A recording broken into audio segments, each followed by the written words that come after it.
War Pugs. So, ever since I saw the first bit about the Bat Bomb, you guys have not been able to get enough of the Fat Electrician, and let me tell you something, neither have I.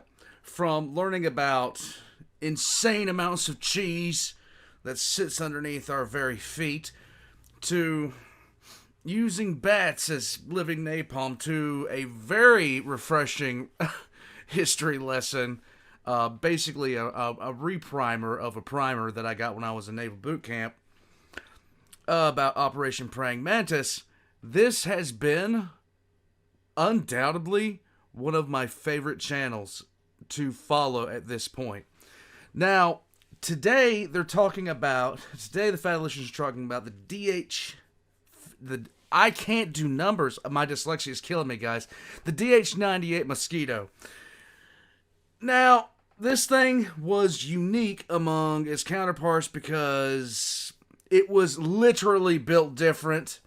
Now, I don't know too much else about it other than it was a bomber in the RAF, and, well, it was made mostly out of wood, which was completely different than everything else that they were building at the time. Most everything else was built out of aluminum. So, with this being the way it was, yeah, it was like a technological relic. But an oldie is still a goodie. Let's get into it. Wrecking and trolling the Germans with a wooden plane. In 1941, the British government finally and reluctantly agreed to let a speed freak build their next warplane. Let's do it. And this man took two 1,600 horsepower engines, stuck them inside of a wooden airplane, and things immediately got out of hand in the best way possible. Today we're talking about the DH-98 de Havilland Mosquito.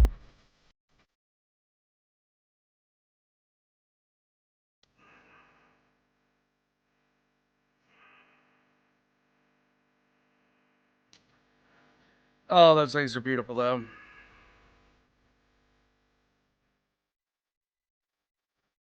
And while the official nickname is the Mosquito, it also goes by the Mossy, the Loping Lumberyard, the Wooden Wonder, and the Timber of Terror. And when something has that many different nicknames, you know it's going to be good. And just That's actually appropriate. When you have more nicknames than Daenerys Targaryen, you've really done something. like so many other stories, this story too begins with a word from our sponsor, because this video Let's is go. brought to you by my favorite sporting goods store, Shields. They've Shields. got a bunch of really cool retail He got a sponsorship from Shields. Dude, I'm about to take advantage of this damn thing. locations all across the United Except for the fact that I don't have a Shields nearby me because I live out in the middle of nowhere. States, and an even better online store where you can get pretty much anything that has anything to do with going outside or being physically active, or beef jerky. They have a bunch of beef jerky too. Beef jerky. Anyways, if you use Beef jerky is amazing.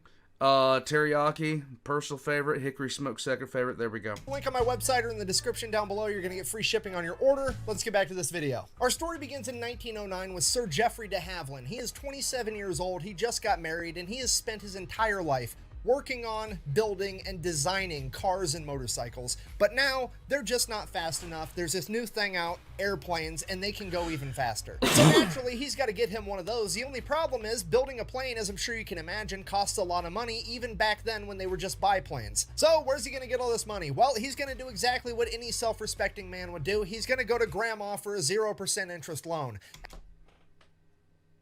These days they have OnlyFans. And when I say a 0% interest loan, I mean he goes to his grandmother and asks for a, and I quote, advance on his inheritance. Straight up, Grandma, you need to fucking die or front me the money because I'm trying to make history over here. I need to use that on my parents from time to time. I need an advance on my inheritance. I don't think that it would go well. I think my dad, as old as he is right now, would probably powerbomb me. It's like, there. You've advanced to the inheritance.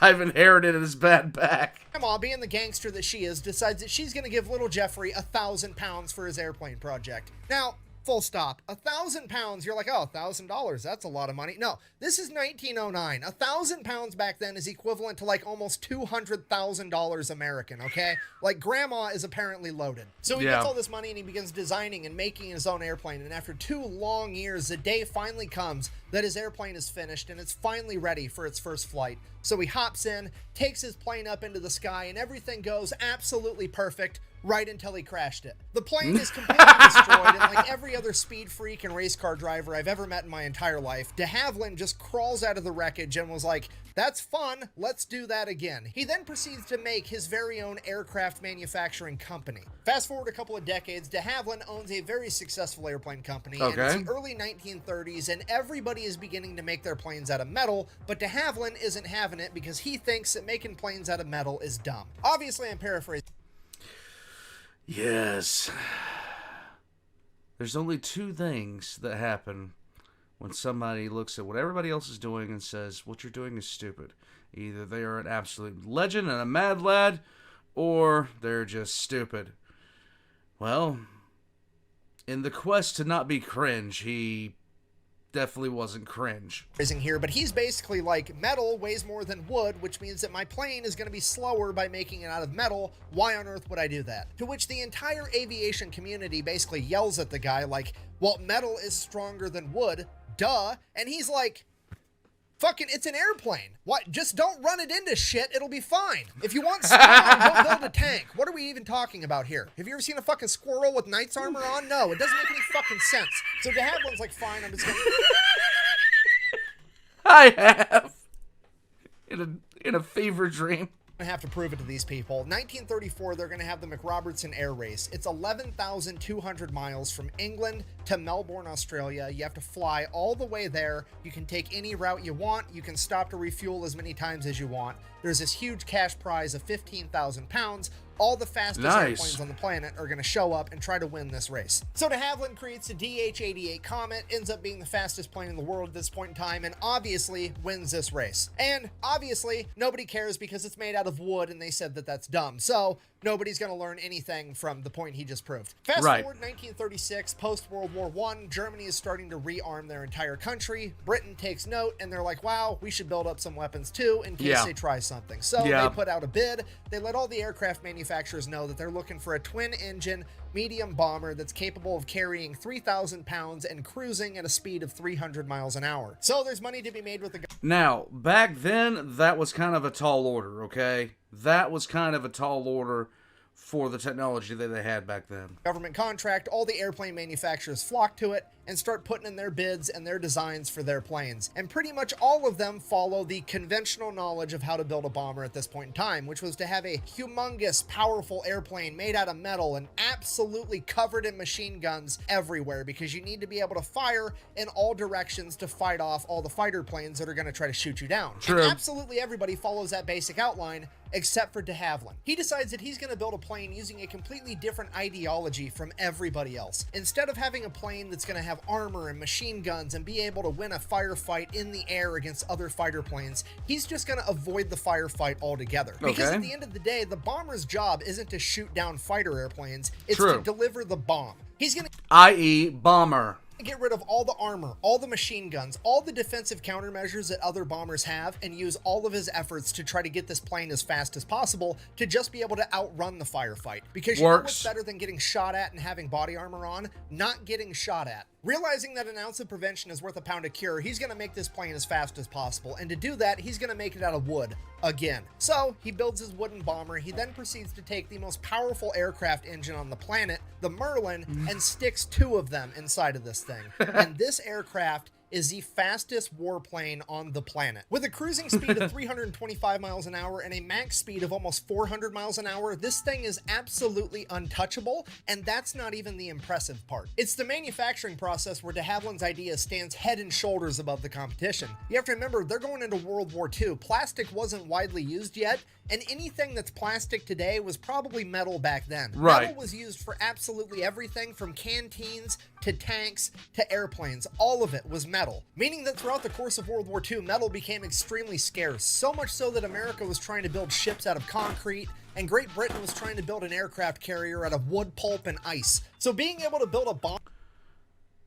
Legit? Out of a cheap and readily available resource like wood was a humongous deal. And it all trickles down from there, because not only are you just using an untapped resource, by using wood, that means that you're not going to have metal workers and riveters working on the plane. You're going to have woodworkers working on your plane, which at this point in time was a pretty much untapped labor pool that was still doing other stuff like building cabinets and pianos. They had no real way to contribute to the war effort, except now they do. And the list of benefits keeps going. I feel like I'm in an infomercial. Not done yet. Because the Mosquito's plan is not to fight firefights in the air, but to simply outrun them, you know what the Mosquito doesn't need? Machine guns. You know what you don't need if you don't have machine guns? Ammunition. And you know what you also don't need if you don't have machine guns? People to fire the machine guns. True. So you're also saving guns, ammunition, and personnel, because the Mosquito only has 2 crew members. And you know what all those things do? They add weight to the aircraft, like over 1,000 pounds, meaning that now that all that's gone, the Mosquito can now carry an extra 1,000 pounds worth of bombs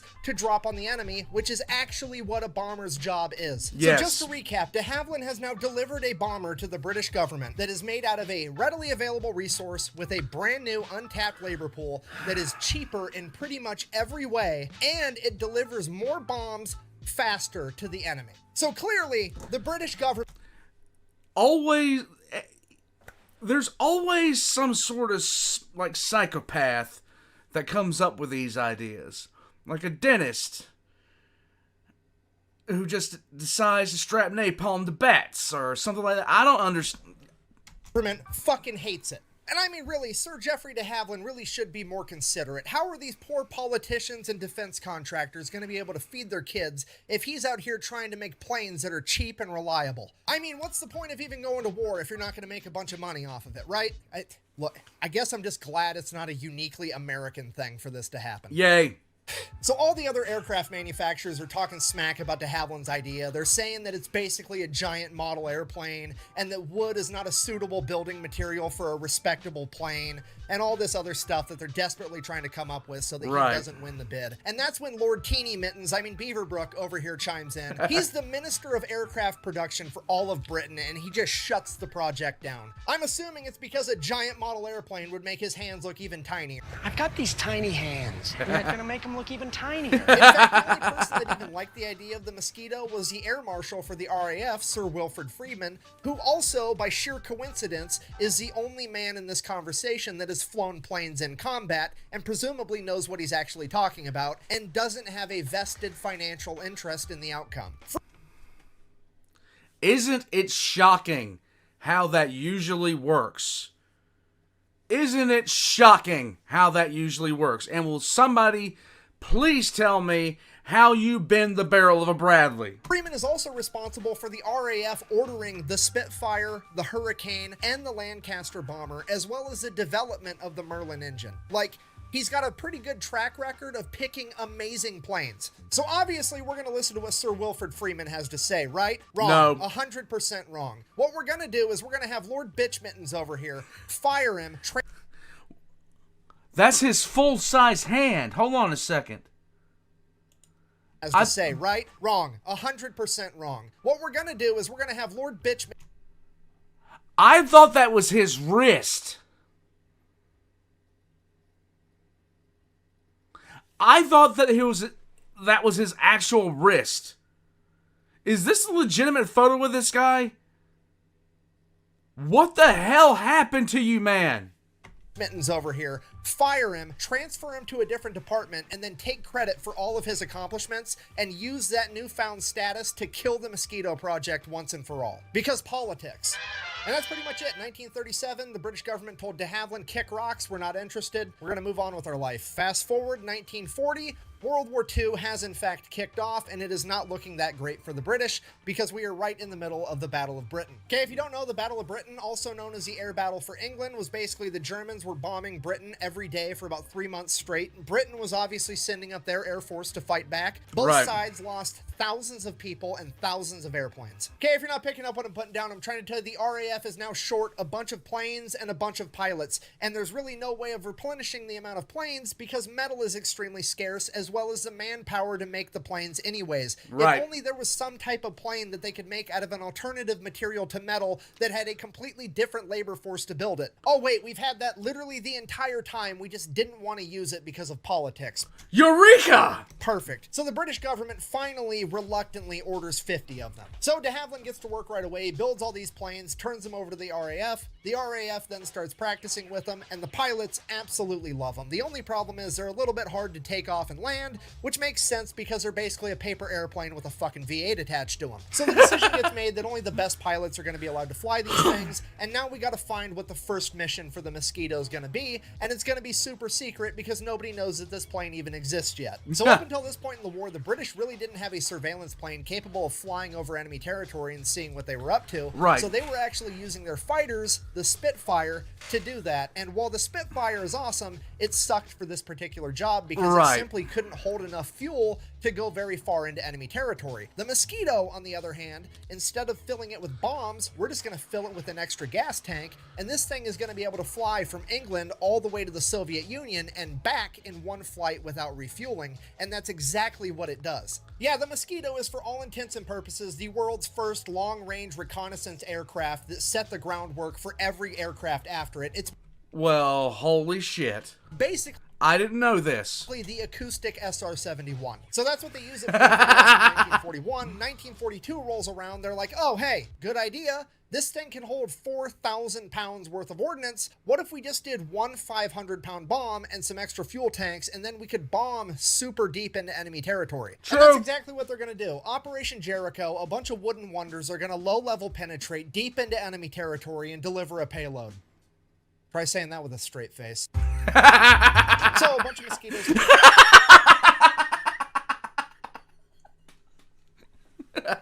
take off to Norway. They are going to bomb Gestapo headquarters with 500-pound bombs. They fly all the way there above the ground and or ocean at like 100 feet, make it there more or less completely undetected, and bomb Gestapo headquarters. The only problem You see, was because they were so low to the ground, they decided that they were going to extend the fuse time on the bombs because they don't detonate on impact, they detonate on a timer. So they extended the timer to 11 seconds to allow the planes to get out of the blast radius of the bomb. So they went ahead and they dropped the bombs. The bombs were a direct hit on the Gestapo building. The only problem was the fuse was a little bit too long, and a 500-pound bomb traveling at like 400 miles an hour apparently has enough force in it to go through one wall, through the building, and out the other wall, and all 4 of the bombs did exactly that, flying completely through the building before detonating. So the mission failed successfully. Did they accomplish their goal? Not really. But they did prove that the Mosquitoes were pretty much unstoppable and very accurate. So now they're going to begin using the Mosquitoes to nuisance bomb Germany.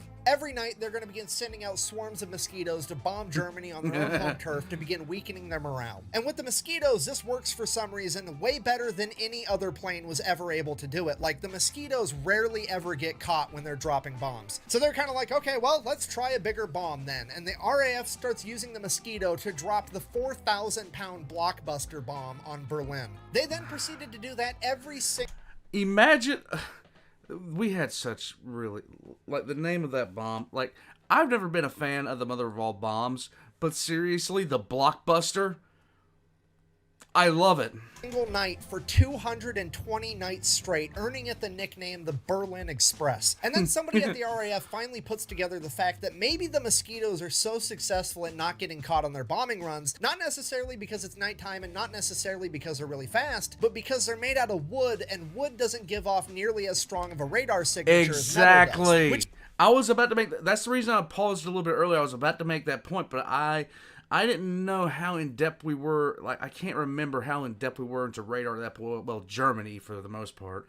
How in-depth they were with radar at that point in the war.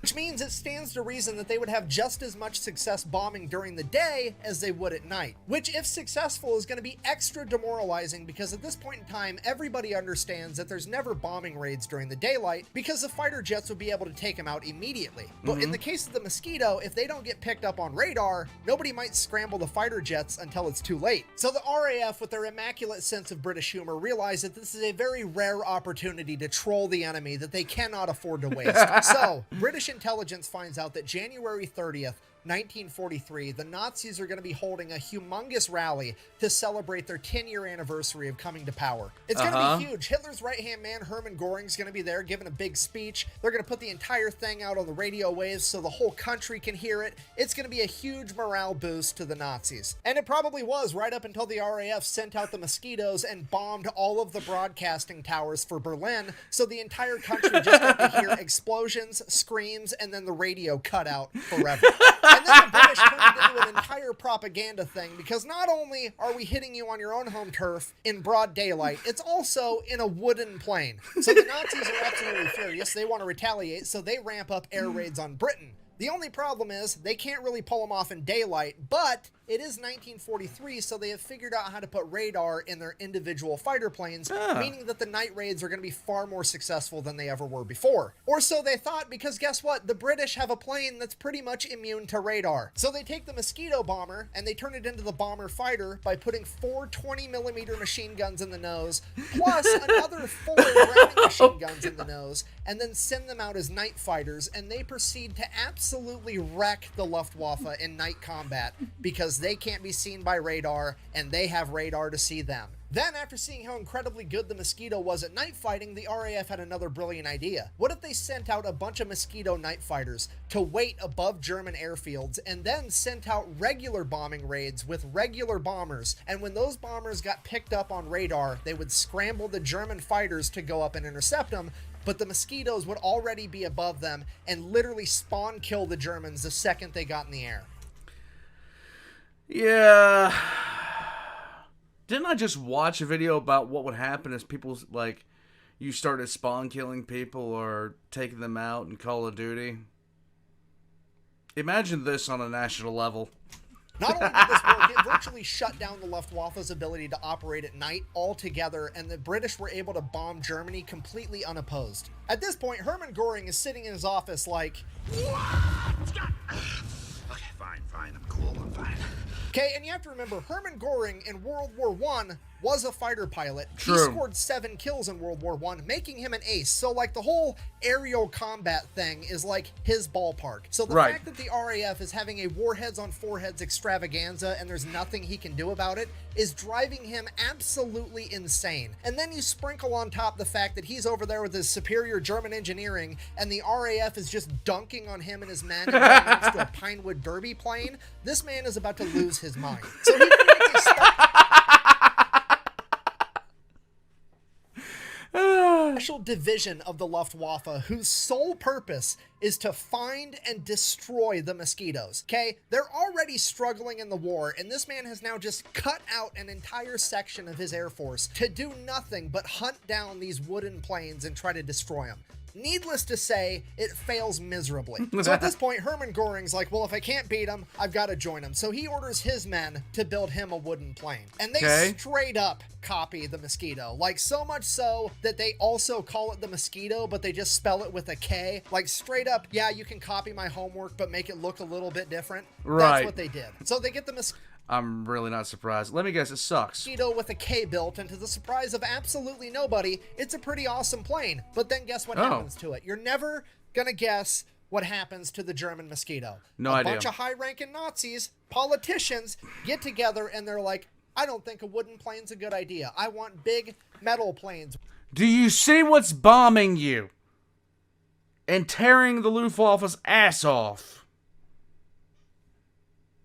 They're right over there. They're currently bombing your hometown, bruh. With metal armor and a bunch of machine guns all over them, because that's the way to go. The same political BS that shut down the British Mosquito 10 years prior is now holding up the Nazis. So much so that they don't even get their first test flight in until June of 1944, which is way too late in the war for the Nazis to begin making a new type of plane and mass producing it. So that's it. The Germans never really got their version of the Mosquito. They ended up losing World War II. Everybody lived happily ever after. So I guess while it was dipshit politicians with teeny hands that prevented the British from getting the Mosquito on time, it was also dipshit politicians that prevented the Nazis from getting the Mosquito on time. So everything kind of equals out in a weird roundabout kind of way. In conclusion, the de Havilland Mosquito at a glance might appear to be this one-off weird thing that happened one time during World War II. But in reality, it is probably the single most important and influential aircraft in aviation history. You see, all planes today are not built with the ideology that they need to have armor and machine guns in order to take a hit and return fire, or at least most of them aren't. They would pretty much all much rather be so fast that they can't be caught, or so sneaky that they never get seen. And that entire strategy was pioneered by a wooden plane in World War II known as a de Havilland Mosquito. Thank you for watching. Best way to support the channel is go buy some merch over at thefatelectrician.com. Quack bang out. Also, though, the more I study history, the more absolutely positive I become that all politicians are... He owns a flintlock for home defense. And I'm pretty sure the only reason they have to run for office is because they can't walk and chew bubblegum for office. Okay, no, seriously. It's like the saying, oh, you can lead a horse to water, but you can't make him drink. Except the horse is somehow your boss that you're, for some reason, partially responsible for hiring, but also you have no authority to fire. And now the horse is like making all these amazing stock trades with top secret information that only the horse could know, which is illegal, but also the horse gets to determine what's illegal, so you have no standing to do anything about it, even though you hired the horse and now you can't fire it. Go buy a shirt at thefatelectrician.com. Thanks.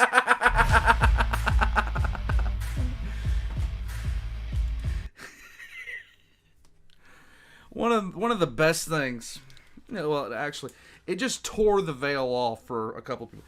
I am always a fan of the veil getting torn off the heads of people, because so many people don't understand how just crooked everything is once you have a bit of power. So there was this trading app. And, oh God, this happened, I think it was 2 years ago. And in this trading app, you could sit there and buy and sell stocks. Robinhood. You could buy and sell stocks in Robinhood and all this other kind of stuff. Well, a bunch of people figured out how to short the market and make a whole bunch of money. And that's exactly what they started doing. The same tricks that